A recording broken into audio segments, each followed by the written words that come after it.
very good evening to you and welcome to the desk here on Global Television.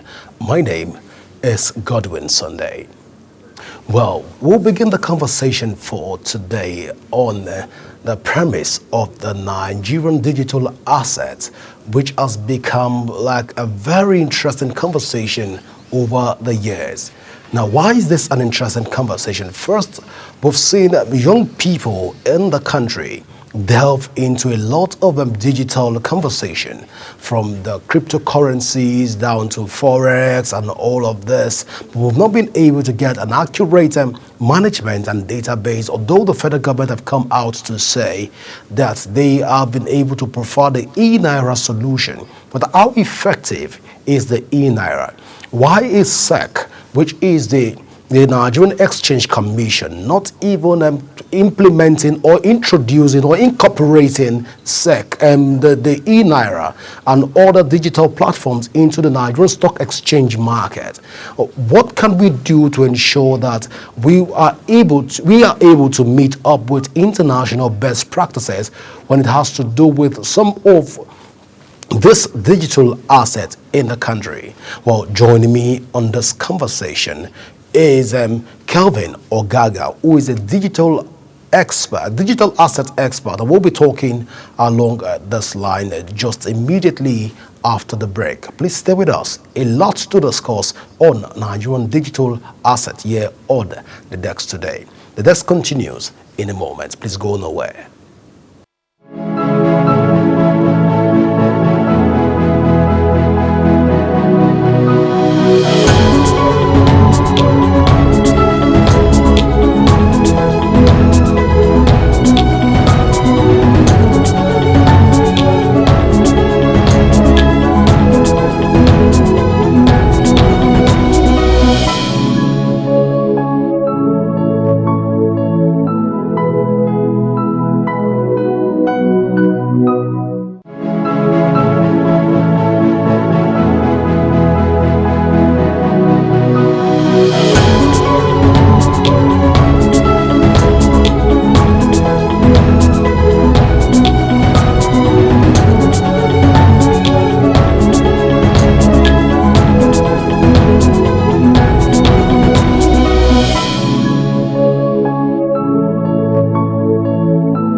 Welcome back.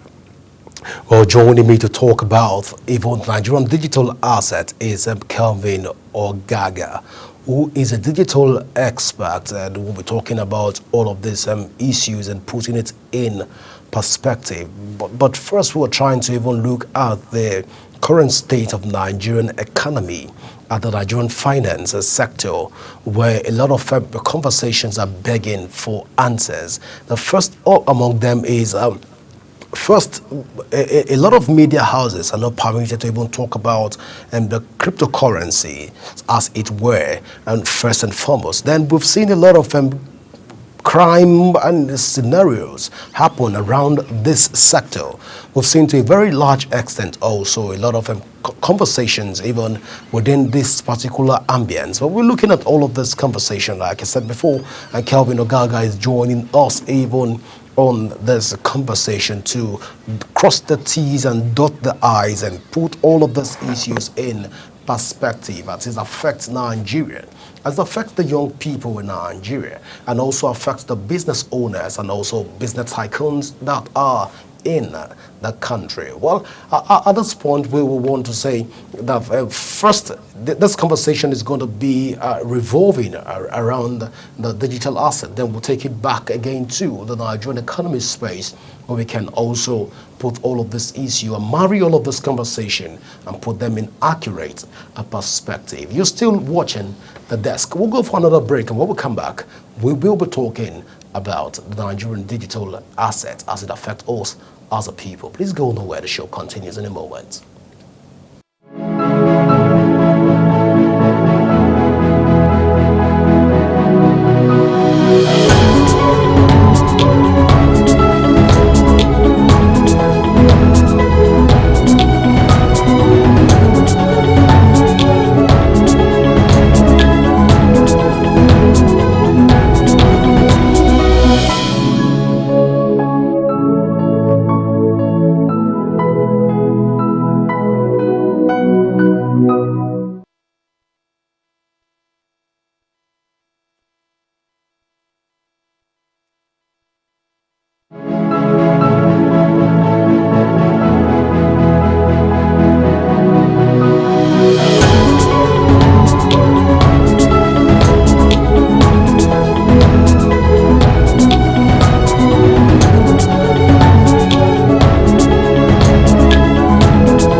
Welcome back. At this point, let me welcome our guests even on the desk today. You're welcome, Kelvin Ogaga. Thank you very much, Mr. Sunday Godwin. All right, so let's delve into the conversation right away. First, we've given a narrative that Nigerian as a country, the government is trying to shy away from having a conversation around digital currencies and digital assets, as it were, right now. So, but we've seen a lot of young people that have delved and dabbled into this field as it stands even right now in the country. People are talking about Forex. People are talking about cryptocurrencies, and some even have been talking about some of the Ponzi schemes that you have on Telegram. People are mining online. Looking at all of this conversation, first, as a country, where are we in the conversation around digital currencies? Thank you very much, Mr. Godwin. Super happy to be here. So for Nigeria, I think we just have a lot of people out there that really don't know, how they can, be part of it. So you see something like the government coming in saying that they want to try to find a way to, regularize, that industry, but then they do something today, they change it tomorrow, they come in tomorrow, and so there's still that, that know-how. What do we do? How do we manage this? Or do we blame this? You can, if you, in this country, you tell where they will start to blame, the Binance, for example, as being part of the challenges that were affecting our economy. But all those things were just, for me, I was like, just, unnecessary, because this is a movement, or should I say, this is an industry that would constantly keep booming, because it's an opportunity for the young people, to thrive, to make extra income for themselves, So it's something for personal. I feel like the government needs to just, find a good team of people and come into this place. Let's, get these people, the top people, that runs these things in a large scale. What can we do? How do we, manage this thing? How do we benefit from it? Because there's a lot of opportunity in this for Nigeria too, but because I think we don't just have the willpower to just do the right thing, and we keep still dancing around it, and we have not been able to tap from it. Take example for what Trump is doing in America right now. He has come to say that America is going to be the cryptocurrency of the world. That they are going to find how to, push this thing, help make sure that their people benefit from it. So that's like a government that knows, how to take advantage of, this industry, I wish we can take a playbook from them and say, okay, let's do something like that. How do we, find a way where we can regularize this, make sure that nobody takes advantage of anybody, because of course this thing comes with its own challenges, but the advantages outweighs the disadvantage, and that's for any government that wants to have the people buy, because your young people will do it without you. And that's what's happening right now. The young people, whether you support it or not, they'll find a way. That's why you see when they banned this, they will move to P2P. P2P, they don't even need the government, other people. And so the government is even losing income from this. They're losing something that they could have been benefiting them, because they have not found a way to, bring everybody on board and, see how they can, make this a very amazing thing for the country, for the young people. So yeah, for me, we just also have the right people, or should I say, people that know how just to, manage this whole situation. Kelvin. Yeah. To a very large extent, there is this narrative around people that talk about digital assets. They've been tagged to become fraudsters. Maybe because fraudsters have used the digital asset platforms to perpetrate their own acts. But a lot of young people and also people that talk about digital assets, and this narrative has come out to play. But how correct is the narrative that people that talk about digital asset or indulge in digital assets are fraudsters, or they are what we call Yahoo boys? Okay, yeah. The truth is that as a country, or as a people will always want to take advantage of something, whether it's real estate, whether it's it's the banking sector, whatever it is, people, they're always going to be the people that want to take advantage of it, or want to find a way of doing evil with it, but it doesn't still take away the fact that this thing has the potential to benefit the larger of the people. So if they say, because of these few people, we won't be able to, this thing has now been termed as a bad thing, I don't support that. Like I said, it's still left for the government, if they want to, do the right things in terms of, it's possible, just like people say something like the way we change now. People have also used that in a way to, do things that they're not supposed to do. But if a government goes there and regularizes it and make sure that these people are known, oh, okay, well, how's this thing moving? Okay, was it? Because the truth is that even the blockchain, the cryptocurrency, all these things, there's still it leaves track record of evidences. So there's nothing that you can do that you just go and do it and you get away with it. No, it doesn't work that way. So whether you tag them that or not, I think for the larger good, it still benefits a whole lot of people more. So invariably, you're saying that the narrative is correct. No. The majority of people that are indulged in... No majority. Few people so take advantage of it. I can agree to that. There are some few people, bad eggs, that probably take advantage of this, and but it doesn't still negate the whole, because I'll say 100%. Look at now, this is an example now. The more people come into something, the more people adopt it, the more it increases in value and all. But there are going to be some people that also take advantage of it. But you can